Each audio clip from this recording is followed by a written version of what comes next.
My name is Corinne.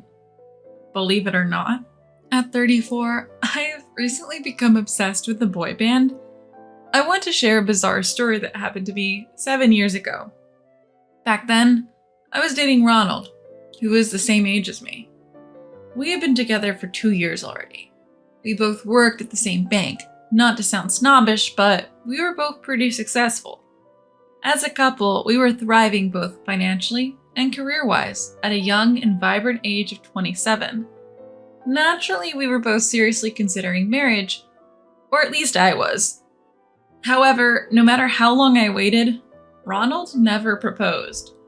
Not only that, our dates started becoming less frequent. Eventually, he even stood me up. Worse yet, it was the day we were supposed to go see a movie I had been wanting to watch. It wasn't just about missing the movie. I felt like my feelings were being disregarded. I knew for a fact that Ronald wasn't busier than usual at work. If anything, his career seemed to be on a decline, especially compared to his colleagues. To put it simply, it had been overtaken by other coworkers. To make matters more complicated, I was getting signals at work that a promotion was coming my way. I couldn't help but think, am I going to hurt Ronald's pride with my promotion? Despite being angry about being stood up, I kept making excuses for him. After all, sometimes it's healthy to have some space in a relationship, right? Or so I thought. Fast forward 3 weeks. It was our first date since that infamous no-show. Ronald was late again. When I called him, he simply said, "Sorry, I forgot. I'll be there soon." Huh? Again? Annoyed, but not wanting to fight, I waited at the restaurant we agreed upon.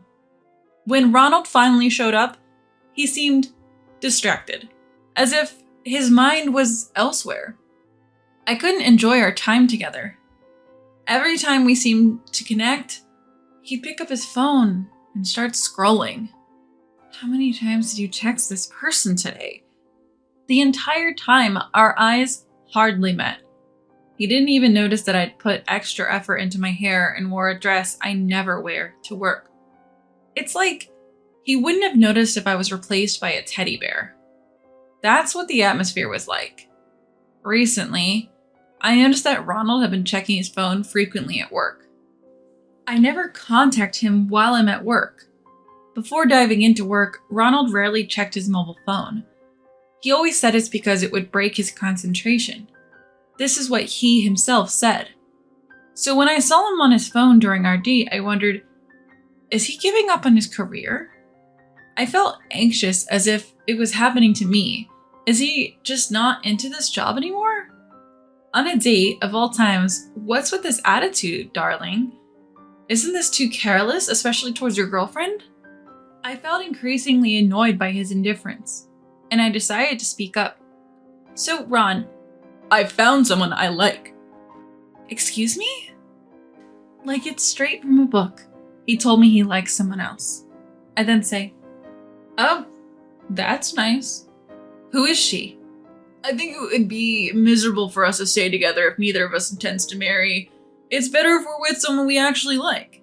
It seemed he didn't realize how absurd it was to say he'd found someone else. What he says boils down to, I've been keeping a marriageable woman at my side with no intention to marry. "I'm sure you understand." "No, I don't understand. At all." I replied without missing a beat. My tone was harsh. Anger took over me. Ronald seemed slightly taken aback. "What do you mean you found someone else? A coworker?" I started peppering him with questions like a child. He stammered. "I have a right to know. Are you just interested in her, or is this someone you already are involved with?" I didn't want to say it. Was he two-timing me? I felt torn between wanting to forget him and the fact that I still had feelings for him. I hated myself for not being able to despise him completely. "No, I haven't cheated on you." I felt somewhat relieved. He wasn't lying. So is he infatuated with someone? Naturally, I asked Ronald about that as well. Then Ronald dropped a bombshell.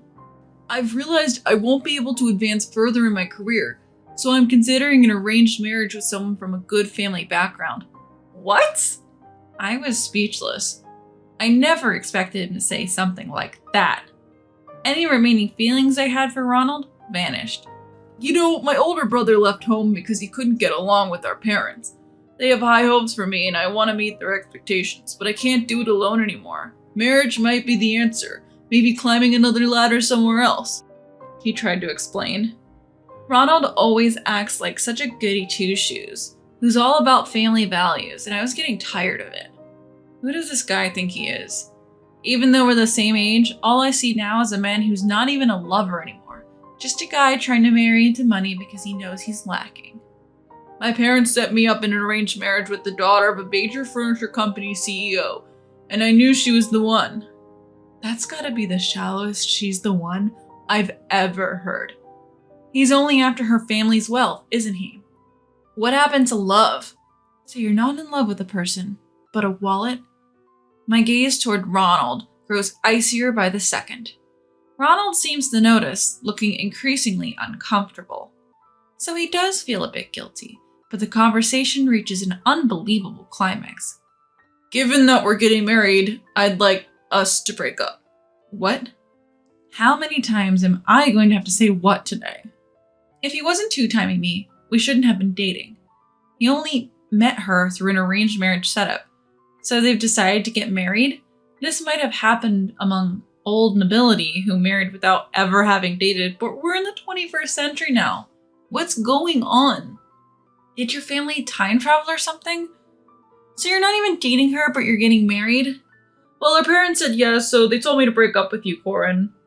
Parents? Again? How old are you? How obedient can you be? I'm getting frustrated. But then it strikes me. I've heard a similar story recently. As Ronald begins to falter, I crack a smile. I'll break up with you, but you have to introduce me to her right now. You at least know her contact info, right? He looks panicked, not knowing what I'm thinking. If you don't, I won't break up with you. I press on. I would happily break up with him, but I had my suspicions. If I'm right, and I'm pretty sure I am, I concealed a grin as I imagined what would happen next. And indeed, despite Ronald's objections, I succeeded in getting him to call over his arranged marriage partner. Ronald suddenly stands up, looking past me. I realize his arranged partner must have arrived and quickly turned around. I burst into laughter, clutching my stomach. I know it's not ladylike, but I couldn't help it. His arranged partner also recognizes me and exclaims, Corin? Oh, I knew it. I was thinking this sounded familiar. There aren't many heiresses in this neighborhood having arranged marriages, you know. Laughing heartily, I approach my arranged marriage partner, take her hand, and guide her towards our table. Ronald, looking utterly confused, keeps repeating, What? What? Frederica, if you didn't say no yet? In response to my comment, Frederica, my arranged marriage partner, or should I say, just Frederica, stomps her feet and says, I've been saying I really don't want this. You should just tell the truth, I suggest. What if they object? Frederica replies. Watching our exchange, Ronald interrupts.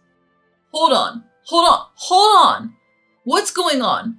Why are Miss Frederica and you, Corin, chatting like you know each other? Are you acquaintances?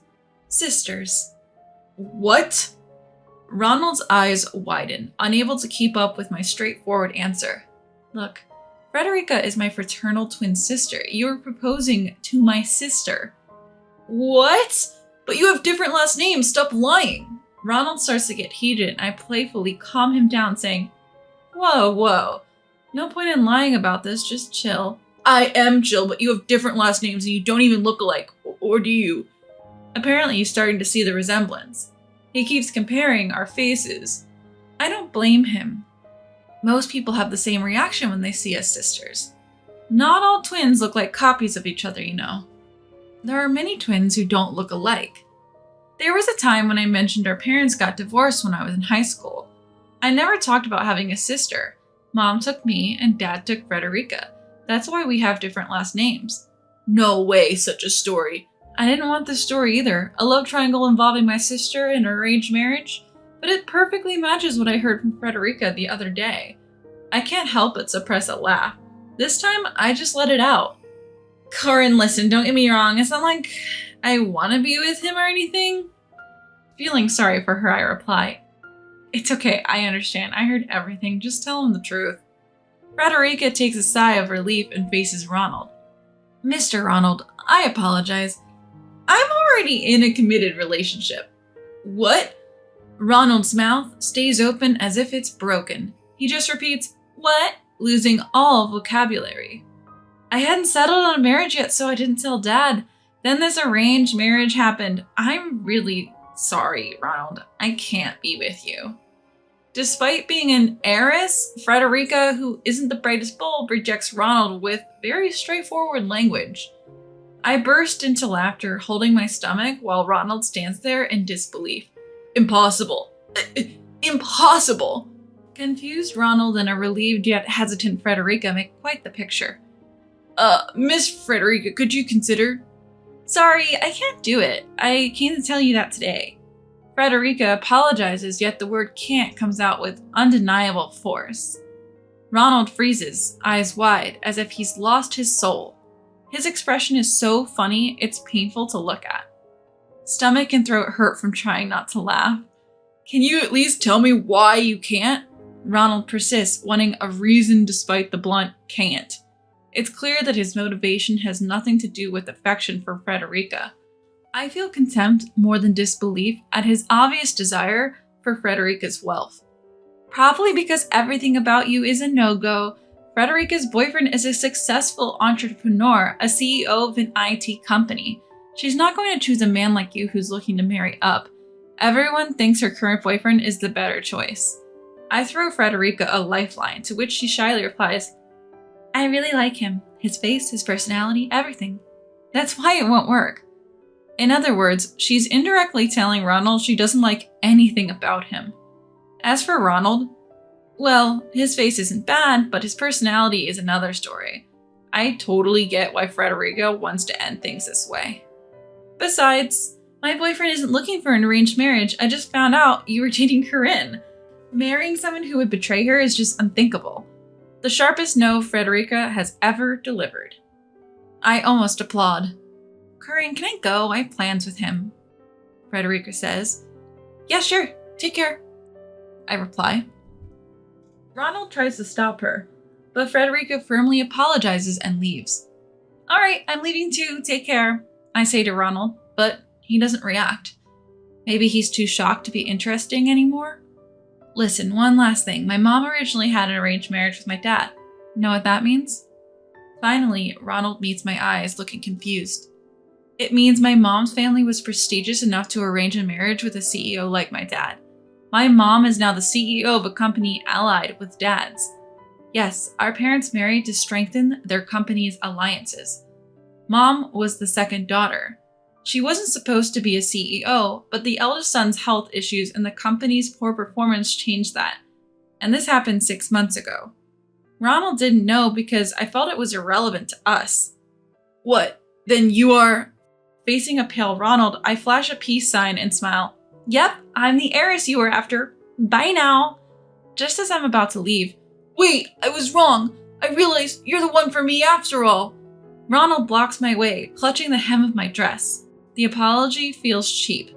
Listen, I'm not some cheap woman who'll marry anyone with money. I don't want a man who's less competent than me and aiming to marry up. No, thank you. I angrily yelled, "Don't you ever touch me again," and shrugged off the hem of my skirt he had grabbed. I heard Ronald sobbing from behind me saying, "It wasn't supposed to be like this," but I didn't turn back. Later, I spread the story at work in a lighthearted manner. One colleague praised me, "Go Corinne," while another encouraged me, "You did the right thing breaking up. I can introduce you to someone nice." As my reputation soared, Ronald's image and standing plummeted beyond repair. He lost the trust of our boss, and his career prospects took a nosedive. The gossip even reached other branches where Ronald's classmates worked, making matters worse. Since Ronald brought this upon himself, no one took his side, no matter how much he was badmouthed.